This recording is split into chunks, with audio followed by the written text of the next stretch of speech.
As long as I was going after the crooks that didn't have badges, I was everybody's hero. Vic, it's a beautiful Friday afternoon in beautiful Waco, Texas. You're in front of me with your, it's a camouflage bandana on. And I like to critique your attire at the beginning of these things, but also a new addition. You have your DA badge on. I do. I never wore it here when I was DA. It has a belt clip on it, and I would wear it on my belt. Nice. But I put it here so that I could show it off today. Show it off. It's fancy. Remember, I went looking for it a few months ago because we were talking about it on one of the podcasts. Right. And so I finally found it in an old jewelry box, and cool. I call it jewelry box. It's a trinket box. I don't really have any jewelry. And I finally found it, and we put a picture of it up on the internet to show that it was made like the Texas Ranger. Right, and that's what I was going to say right there is, man, it looks like a Texas Ranger badge. Yeah, it's cut out of a silver peso piece, just like the old-fashioned Ranger badges used to be. Wow. I had this specifically made. It says Criminal District Attorney, McLennan County. And as we've talked about before, as the criminal district attorney, which is constitutionally in Texas a step higher up than a district attorney. As a criminal district attorney, I was the chief law enforcement officer of McLennan County, so I was entitled to a badge, and this is what I chose for myself because I had a lot of respect for the Texas Rangers. I grew up with the Texas Rangers. They were a legend, and I even at one point in my life wanted to be a Texas Ranger. Really? I did. I didn't know all the sordid history that's come out since Doug Swanson's book. Show Doug's book. Which, by the way, Cult of Glory, available now. Doug sent us 2 copies, man, one for you and me. Yeah, and mine's I gotta tell you, that's thick. It's thick. I wonder it took him so long. That's heavy reading. That book weighs a lot. And Doug autographed those to us. He did, man. Super nice. Super nice. It's getting all kinds of great reviews all over the country. And causing societal change. Whoa, is it causing societal change? I can't think of this being put out at a better time in history, Vic. It was perfect. It came out at the perfect moment. You know, there's even a movement to get the Texas Ranger baseball team to change their name. I saw that. Yeah. I mean, if they can make the Washington Redskins change their name, well, you know, here's this book that's come out, and if they're trying to get rid of statues and things that glorify racist, you know, even if it was racist from the past, yeah, you know, I don't necessarily agree with all of it, but I'm gonna watch it pan out. Yeah, yeah. Sit back, see how this works out. People ask me, "What do you think about the pandemic?" I say, "It'll pan out." Oh, that's ridiculous.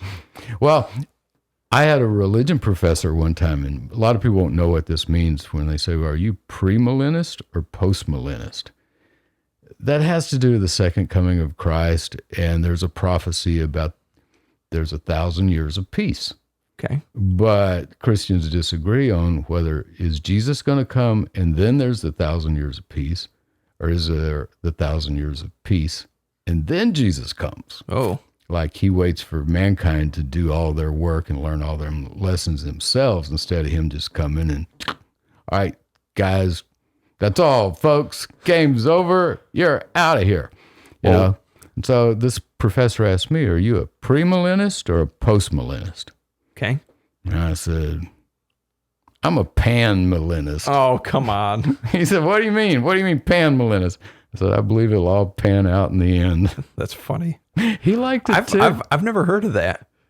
Premillennialist and post. Well, you don't go to that kind of church. Yeah. Yeah. I mean, is that still like a real big thing today, do you think? Oh, yeah. Or like the Baptist one and the Methodist one? Like, are religious sects typically choosing one or the other too? Yeah, and even within the Baptist church or within certain fundamentalist denominations, you'll have differences of agreement on whether it's going to be the tribulation and then Jesus comes and then there's 1,000 years of peace, or the tribulation and then people work through their BS and there's 1,000 years of peace and then Jesus comes. Now, if I had to choose, I would choose the tribulation is going to come first, then the 1,000 years of peace, and then Jesus will come, because by then everybody's hearts would be right, because of the evolution of consciousness. Right. And we're going to be talking about that some more too, is evolution of consciousness. So, although I believe it'll all pan out in the end, Sure. This may be part of the tribulation, and the tribulation can affect everybody. It doesn't have to be just people whose names are on the church membership rolls. I mean, I heard my dad preach a sermon one time, and I adopted this because I believed it. He said one of the greatest mission fields in the world is the church membership rolls of the United States of America. Trippy. Because they're going to church, yeah, they're getting their ticket punched, but they don't have any idea what Jesus said. Right. Get into the books of your original teachers. Whether you're Christian, go read Jesus. If you're another religion, go read what the original teachers said. Not the students of the students of the students who then got it messed up. Yeah. Or even the students of the original teacher. A lot of them got it messed up. Go to the words of the original teacher. And if you do, everything will all pan out in the end. Yeah. Yeah. Crazy. So anyway, I reached out to Doug Swanson. I hadn't heard back from him. I thanked him for the books. He's really busy. Man, they have him writing op-eds all over the country now. He wrote one for Houston, the Houston Chronicle. Right. Wait, and that's one you were mentioned in. Yeah, my mother-in-law actually. We got to put that on the website. I've got a copy of it over here. She actually sent me the paper version. Oh, that's cool. Yeah, she put it in an envelope and sent it to me. You posted that on Instagram. That was a picture on Instagram, right? It was. You with it? All right. Yeah. It all comes together. Comes together in the end. Yeah, because I don't get the paper. And so she read that, and there was my name in it, and she sent it to me. Cool. And Doug had written it. And Doug is writing some more op-ed pieces, too, perhaps about the Texas Ranger baseball. And a couple others that he told me about that I probably shouldn't mention until they're already published. Yeah. But it's getting a lot of interest, man. Yeah. A lot of interest. Now's the time of change, and he's in it. He's in it. It's wild. And so I reached out to Doug, and I asked Doug, let me know how I can buy 4 or 5 more autographed copies of this book. Right. Because I want to give them away as promotional items on the podcast, because we're going to have Doug back on. Yes. He hasn't agreed to it yet, but I asked him to. He doesn't know it yet, but he's going to be back. I said, Doug, we'll do it by Zoom. Yeah. That new fashion Skype stuff. Yeah. Yeah. I never even heard of Zoom till this whole pandemic thing. It was always Skype before that. I heard of it a couple weeks before and started looking into it. That's part of the reason we were ready to just jump up and get into it. Yeah. Just like our TV commercial. I just woke up one morning a week before the lockdown with that in mind. Yeah, you came in, you're like, let's do this. Like, let's do it. I brought my suit and tie. Well, I didn't even have the suit. I was wearing jeans. I was wearing a sports coat and a tie. Yep. And I got up from bed, wrote that thing out. It was exactly 28 seconds. It was like 28 seconds to the... Yeah. Yeah, you nailed it. Perfect. And then we went out and we did a couple takes and... Put it together and we're done. You edited it. We own our own cameras that we bought from Netflix. Yeah. Yeah, after they finished Confession Killer. Matter of fact, one of these cameras, I don't know if it's the one... The one looking at Jonathan, we bought from Netflix after they finished doing the Confession Killer. Yeah, Robbie didn't need it anymore. They have a new version. They have 2 new versions of this camera since. It's crazy how quickly, stuff just changes. It changes. Technology. Evolve. Evolve. Artificial intelligence is coming. It's going to put everybody... Oh, God. We better get used to staying at home, and the government better figure out some way to keep us busy because and keep food on the table, because AI is going to take our jobs even if this pandemic doesn't. And I think you're correct. It's already taken so many manufacturing jobs, and before the lockdown, it was getting to when you would walk into a restaurant, you wouldn't see a waitress, you'd see a damn iPad. Yeah. Go up there and punch in, and then even at Panera Bread, they quit using You're waiters. saying that they don't have waiters or waitresses anymore? No, you go in, you have to order on the pad, and then they give you this, you pay at the counter, and they give you this little thing, to pick it up at the window, but they have some kind of fancy phrase for it. I don't remember that. You may retrieve or something like that. It's just ridiculous to make it sound like it. You're not It's just real fancy, not just like a cafeteria returning Yeah. your tray. And I hate that because especially if I'm eating by myself, which is not very often, but you get up and go get your food and you come back and somebody else is sitting at your booth, Oh, that's sad. or you had to go off and leave your phone and your coat and everything there and you come back and it's gone. Oh, So, no. I hope not. I hope not. So, Well, I would say you're right, though, Vic. That AI is definitely coming in. I remember seeing a little speech from Obama previous to him, being out, that he was talking about this. He said, this is the future. The future is this. You've got to get prepared, and the next president coming in has got to take that into massive consideration as to what that's going to do to impact the American people. yes. We talked about early episodes, Vic, the blackout factories in China where they don't even have lights on. It's all automated creation. Nobody in there, just probably someone with a flashlight who makes sure the machines are running. They flip the lights out on the factory and just let it go. I'm afraid we're headed for the Matrix. Unless we're already in it. Unless we're already in it. You know. And we screwed up the Matrix so bad that the Matrix is having to create another Matrix. Now you've got an Inception. We just keep going deeper. Deeper, Ooh. deeper. We may be on number 13 These are now. dangerous thoughts, Vic. Yes, These are I know. dangerous thoughts. These are dangerous thoughts. Well, Elon Musk has a theory that the whole universe is just printed on a hard drive, Sure. because it operates just like a computer. It does. And we're figuring out what the virus cure is going to be, the shot, the vaccination, whatever they want to call it, using computers and computer models. It used to would have taken trial and error by years and years and years and years. I know a guy over at Baylor who works in that area. Cool. Oh, God, this man is smart. He's not going to want me to say his name probably, but he has a law degree. Cool. He's a medical doctor. Ooh, He has a doctorate in theology. that's incredible. I mean, the guy is brilliant. just career student. Well, and he's a professor at Baylor. Yeah. And before the lockdown, we used to have dinner every month or so just to pick each other's brain. And he is brilliant. I loved picking his brain. Him picking my brain probably was about like him picking his nose. I just do the best I can to BS through life. But there are some really brilliant people out there, and he's one. And he was working on these computer models that can not only find cures to diseases, but might even predict what the next one's going to be. That's really cool. Predict the mutations. Mm-hmm. That's crazy. Yeah, brilliant man. Matter of fact, and this is how I met him. He somehow got a hold of. No, I met him in yoga. I Yeah? forgot about that. He does yoga. Seems like smart people do yoga. What do you think? Well, I think so because yoga helps your brain. It helps your circulation. You got to get blood to your brain. Every pump that your heart makes, 20% of that blood is going straight to your brain. Even though your brain is a lot smaller than 20% of the rest of your body, that blood's going to your brain. And that's because our brain requires so much energy.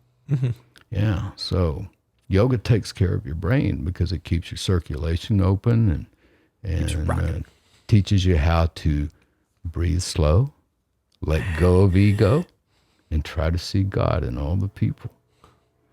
That doesn't sound bad at all. Yeah, well, MC Yogi wrote that, so that Unless you go with Vic and he takes you on hot yoga day and you almost die, but that's a totally different situation. There's a previous episode about that. When we get out of this pandemic, I want to get you back into yoga, Jonathan. I'll go with you. Just promise. no more. I promise. There's no more fire day. No hot day. I won't take you. I'll take you to regular. Just yoga. regular old Yeah. mats. No heaters in the room. You would like it because I got to get you in there before. Because see, I can bend over and put the palms of my hands flat on the floor. And I got to get you into yoga before you can't touch your knees. And you're a young, skinny guy, Yeah, man. dude. I can touch them if you cut them off and hand them to me at this point. Well, last time we were talking about Jan Patterson. We did, and how she resigned. She resigned, man, just like right before my trial started. My trial started in on May the 26th, Right. 1987. Right. Here's a newspaper article. Hey, look at you. Hey, look at me, Fat Vic. Yeah. Oh, there's pancake breakfast, Vic. Well, I weighed 50 more pounds there than I weigh right now. Are you serious? Yes. Yeah. Yoga. Hey, yoga, man. Yoga and then watching my diet. This is when I used to eat pancakes all the time and go eat barbecue every night. Oh, just the best lifestyle. Oh, yeah. It was a lot of good fattening food, man. I mean, it's tasty, but it definitely doesn't lend itself to longevity. So my trial started May 26th. It started on a Tuesday. And this is a newspaper article from the Austin American Statesman. It doesn't say who wrote it. It doesn't say anything snarky, so I doubt that. This is Mike Cox. It probably wasn't Mike Cox, or it would have been snarky. It says controversial McLennan County District Attorney Vic Feazell goes on trial in federal court Tuesday on bribery and mail fraud charges stemming from a lengthy federal investigation. U.S. District Judge James Nallen has scheduled jury selection to begin Tuesday. So Gary and I were down there Monday for some last-minute pretrial stuff. Sure. And then the jury selection started on Tuesday. And Gary and I knew a guy. His name was Jim Burgund, spelled like Burgundy, the wine. And Jim, we had used Jim before. He was a jury selection expert. Oh, cool. Yeah, I bet but- that's a whole psychological just rabbit hole to go down. It is. And Jim was so much fun to talk to. He was almost as much fun to talk to as my professor friend at Baylor. He was that kind of smart. And just newspapers and magazine articles everywhere where he read all the time and kept up, and he figured out what people liked and what they don't like. And he was one of the first to figure out that it's hard to change somebody's mind. When they walk in, they usually already have their minds made up. You know, there's a little leeway wiggle room. there, a little wiggle room. And on my case, I think there was a lot of wiggle room because this was a setup deal. And it started getting obvious to the jury really fast that it was a setup deal. But Jim Burgund showed up with us on Monday for that pretrial too. And then he was there Tuesday for the jury selection. Cool. In federal court, guys, you don't get to talk to the jury panel. The judge does the voir dire. Whoa. Yeah. I didn't know that. You've been in court and watched me do voir dire. Many times. I'll take sometimes 2 or 3 hours for I've seen you do it. Yeah. Now, but you've always said to me too that a lot of times the trial can be won and lost in voir dire. Exactly. But you don't get to do that in federal court. Now, why is that, do you think? That's just Because there's so much time to bias a jury? Just by what the prosecutor the defense says? no, not really, because there are rules about voir dire. Mm-hmm. You know, it just helps you get to know the juror a little better. But we did talk Nallen into letting us give the jury a 1-page questionnaire. Ooh. 1 page. They just sit there and checked off boxes, you know. And we got a good jury, and Jim left, and he goes, call me when you get the not guilty verdict. Vic, I got to tell you, that seems insanely risky to not be able to do voir dire. It is insanely risky. But that's the federal rules. And that's why when you go to court on a criminal case and it's a federal case, Mm-hmm. you know, people are always saying, well, you're making a federal case out of it. That means it's pretty damn important, you know, and it's pretty damn hard. So that's why when you get indicted on a federal case, most time you lose. You're going to go to the pen. Yeah, man. If you're pulling random people out with no ability to screen them on their biases or racisms, holy smokes. Yeah. You are. Right now, I can't think of anybody that has been found not guilty in federal court in recent times, especially political prosecutions. I can't think of anyone. Now, the governor of Louisiana, when they indicted him, Mm-hmm. and he sent me a letter. He was a really nice guy. And that was in federal court. And he got a hung jury, 11-1 for not guilty. Really? For not guilty. His name was Edwin Edwards, Governor Edwin Edwards.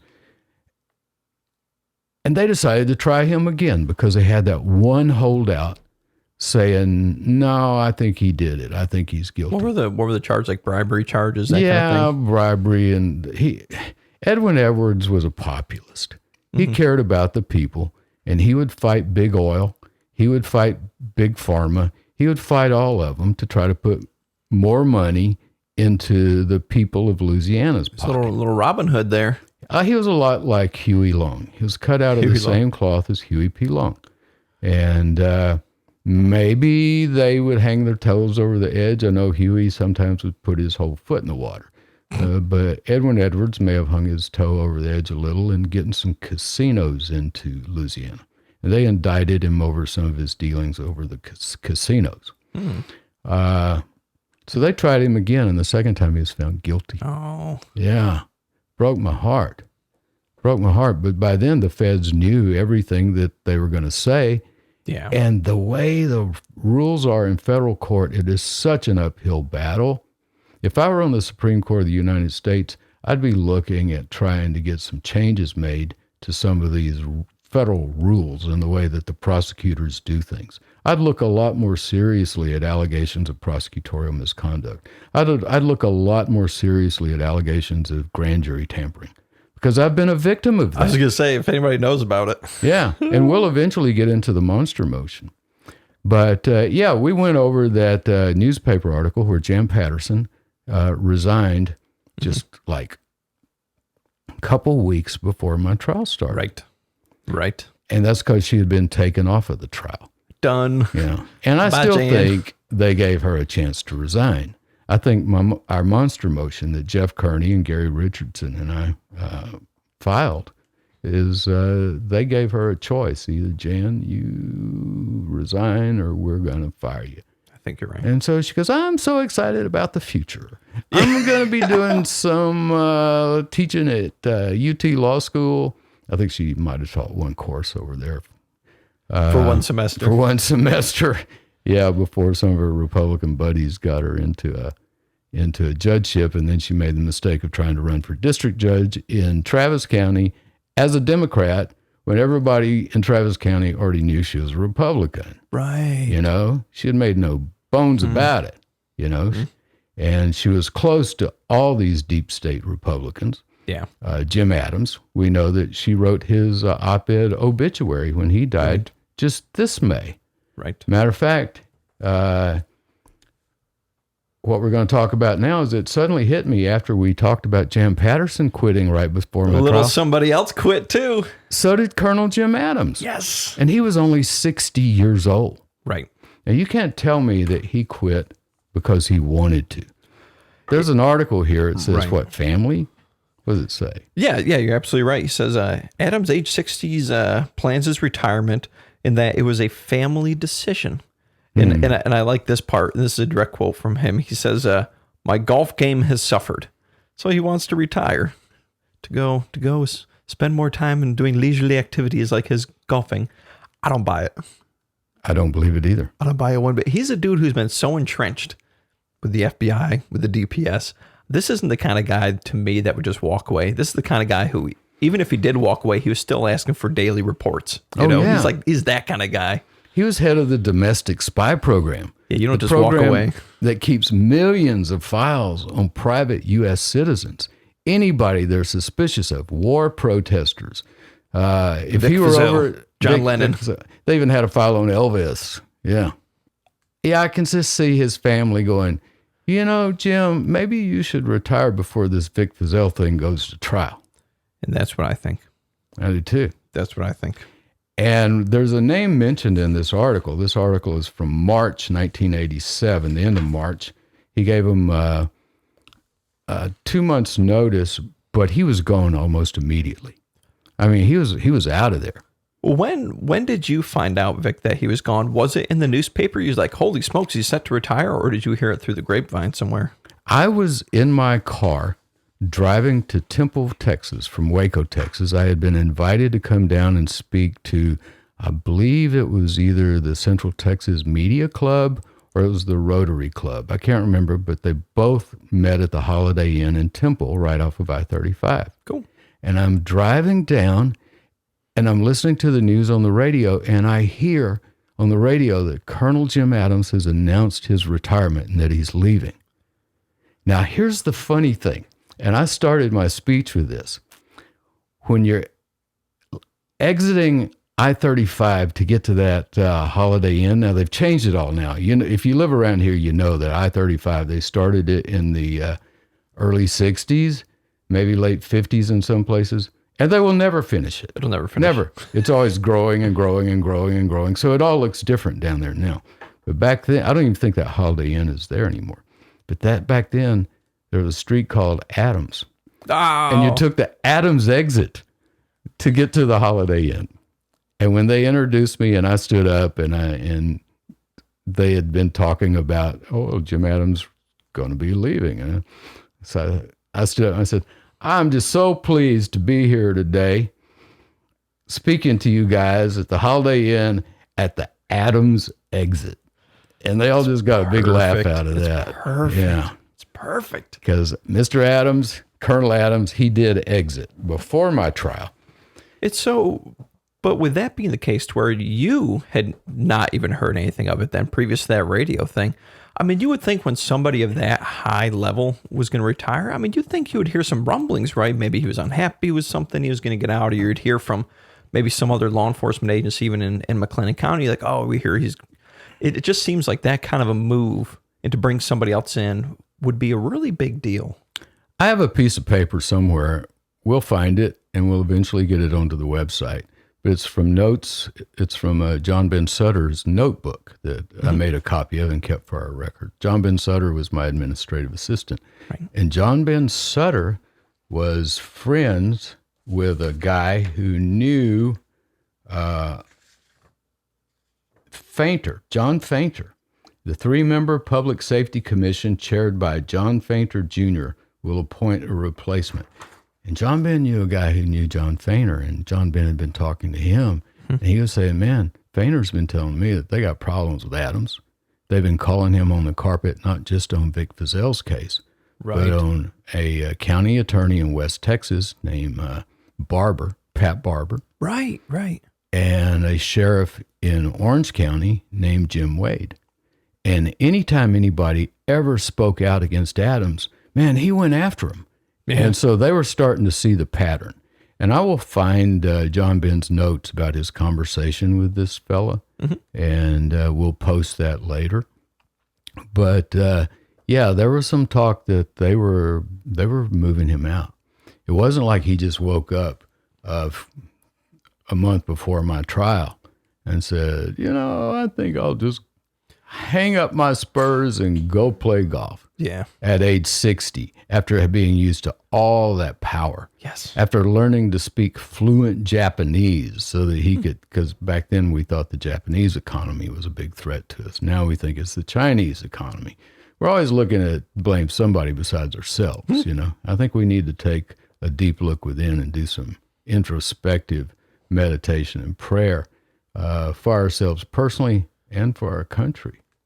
So anyway, Jim Adams is out of there. So here we have Patterson gone and Jim Adams gone right before my trial started. Right. I think they knew they were going to have trouble winning this. And I think they knew even if they won it, there was going to be a lot of backlash because then I would be appealing the denial of our monster motion. Right. And I could handle that myself from federal prison, and I would be deposing people. I'd file my own writ of habeas corpus. I'd file my own appeals and be deposing everybody that was in that monster motion. And Vic, was that a thought when you were going through your criminal trial? Were you already mentally prepared for if you were found guilty? Yes, I was. Ooh. I had already spoken to Bernie, my wife, and made her promise me that if I got sent to prison, that she would divorce me and go on with her life and try to find somebody to raise Greg, our little boy. Were you actually physically preparing documents yet for what you'd have to file to do the appeal and everything? Like, was that in there, or were you just like, hey man, we're gonna have some faith on this? I just whatever the outcome. Gary and I went in planning to win the thing. Good. But at the same time, I'm a well-trained lawyer. I know the rules of evidence, and when I'm in the courtroom, not only do I hear everything that's going on, but I see a little transcript of it. It's just going across the top of my head. I know how it looks. Like ticker tape on a Fox News broadcast. And I have a way in the court that I can like spin a word or put an emotion behind a phrase to almost make it sound like something different Just churching it than up what real I've nice. said. Huh? Just churching it up real nice. Yeah, really. I've had judges before stop the proceedings so mad at me and order the court reporter to type up what was said. A. Joe Fish in Dallas did that to me twice. His last name was Fish. Fish. He was a federal judge in Dallas. I tried a He's a federal fish. awful 12-week trial in front of that man. 12 weeks? Yeah, where he threatened to hold me in contempt as many times as Nowlin threatened Gary Richardson. What kind of case was it then? Oh, I was representing a drug kingpin who was guilty, but I just almost got him off. Wow. Yeah, I've had to pray a couple times. Now, this guy I wouldn't have minded so much getting him off. I think he had learned his lesson. He was a good old country boy from East Texas that got into cooking meth, you know?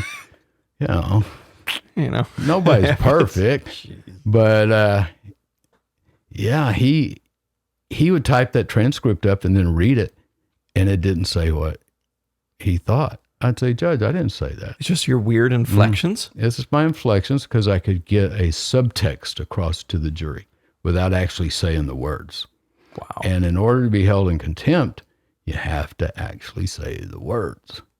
Yeah. So a whole lot of what goes on in a live courtroom, and that's why I love it in a live courtroom, and I don't want to do it with masks because so much of it is facial expression, tone of voice, gesture, timing, and you can convey a message that you're not really even saying in words.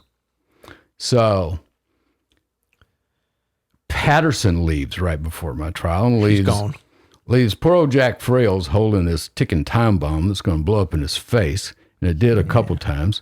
Matter of fact, I found the video this week of Jack standing out on the sidewalk after the not guilty verdict. Yeah. He's just about crying. He was pretty defeated.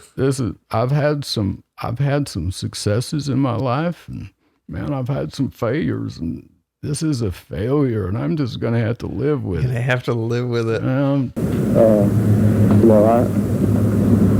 had a lot of successes in 14 years. This is a failure, and I'm going to have to live with it and go on. Jack, it wasn't a failure. You did your job. You did it as best you could. I don't think you did anything crooked or illegal or even sneaky. Well, you did one thing sneaky, but I'll let it go because I don't think the jury even heard it. But you knew you were wrong when you said it.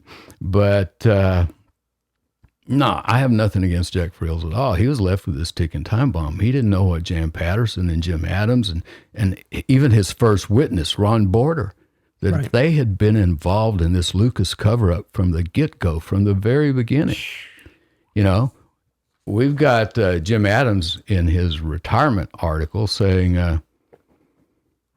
the DPS and the Texas Rangers were criticized publicly in 1985 by McLennan County District Attorney Vic Feazell and Texas Attorney General Jim Maddox because of investigations of the murder confessions of Henry Lucas. And Adams says most of the criticism of the DPS that took place was unfounded. Unfounded. Yeah, go listen to some of our video of him. He's a mean little man.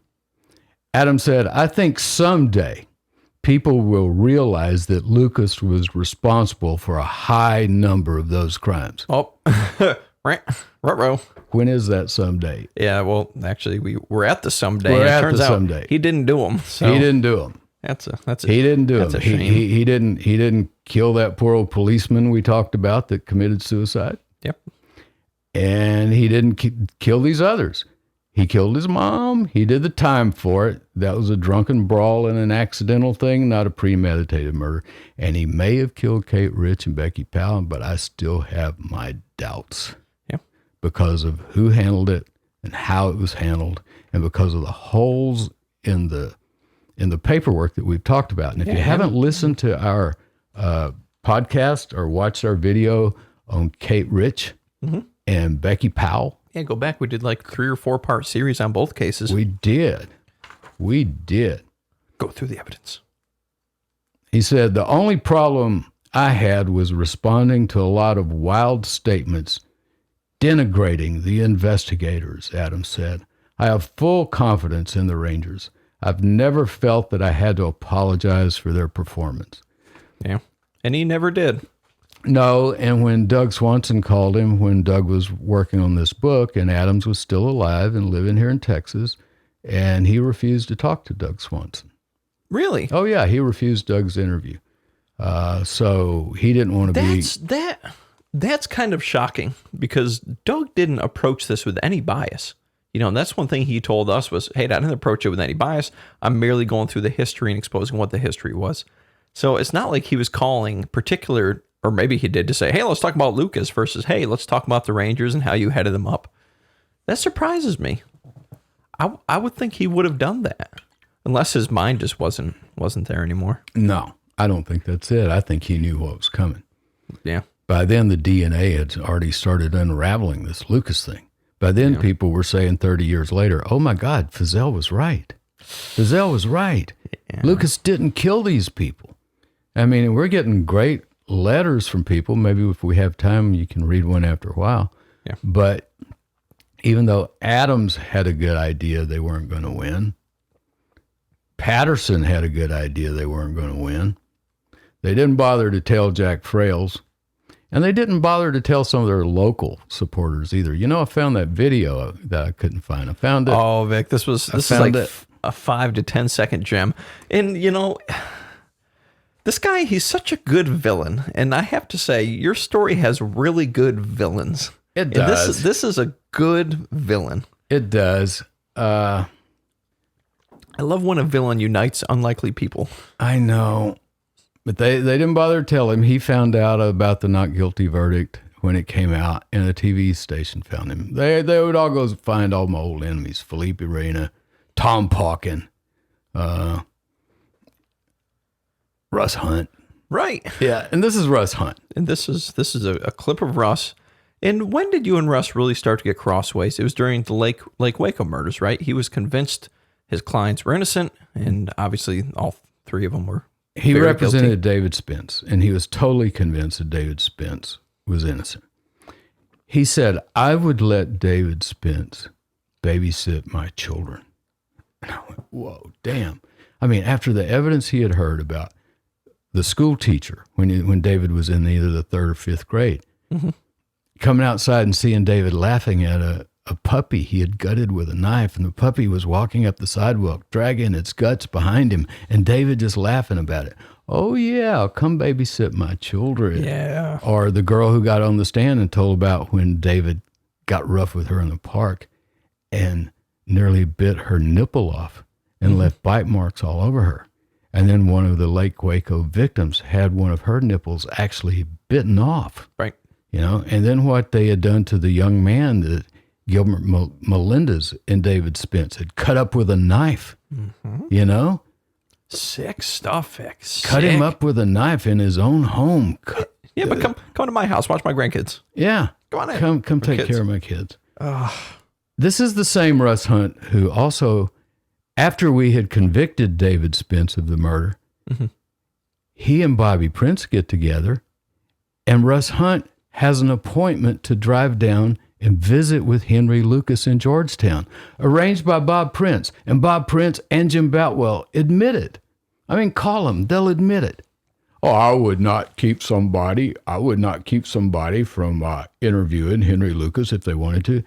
Defense lawyers who represented somebody who's already been convicted?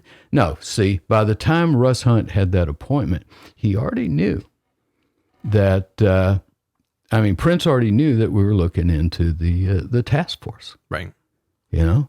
So what better way to derail our grand jury? If Lucas had ended up confessing to the Lake Waco murders, we'd have never had that grand jury. There'd have been such an outcry, it would have thrown us off track for so long. Wow. But we went ahead and we got the other convictions. We even tried David Spence a second time. Right. Just to make sure. And he had different lawyers the second time.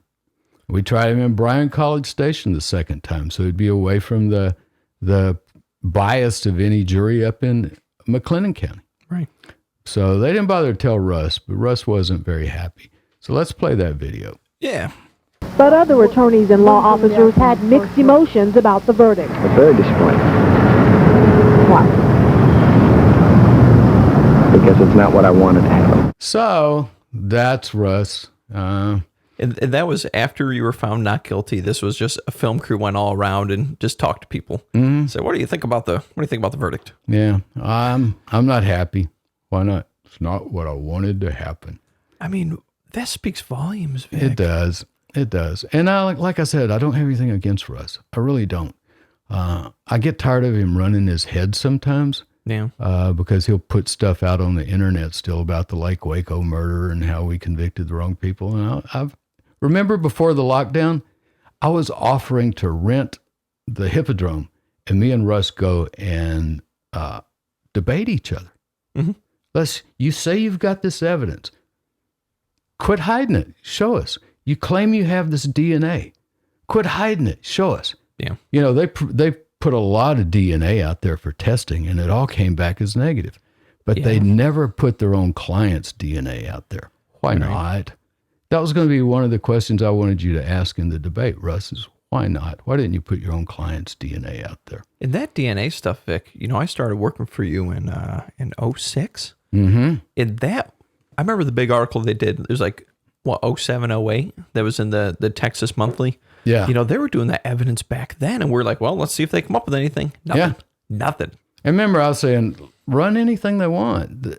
We know who killed them. I mean, the evidence was so solid. It really was.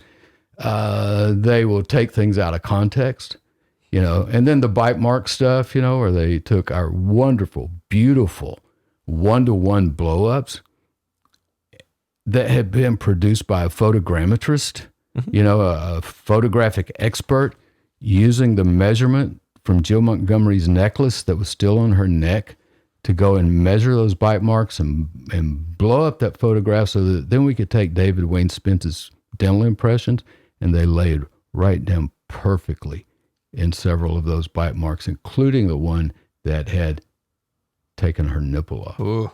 Yeah. Oh, I'll let him babysit my kids. Yeah, sure. Yep. Yeah, sure. So, yeah, they were going to get, and can you imagine the Texas Rangers willing to let a vicious murderer like David Wayne Spence out of prison just to protect their own reputation? Hey, they were in so deep. So deep.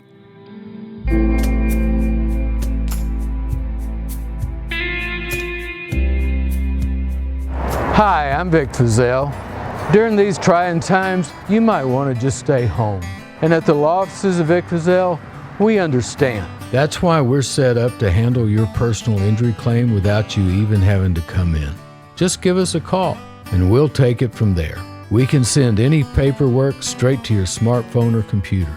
Don't delay, because if we don't put money in your pocket, you don't owe us anything. I'm Vic Feazell.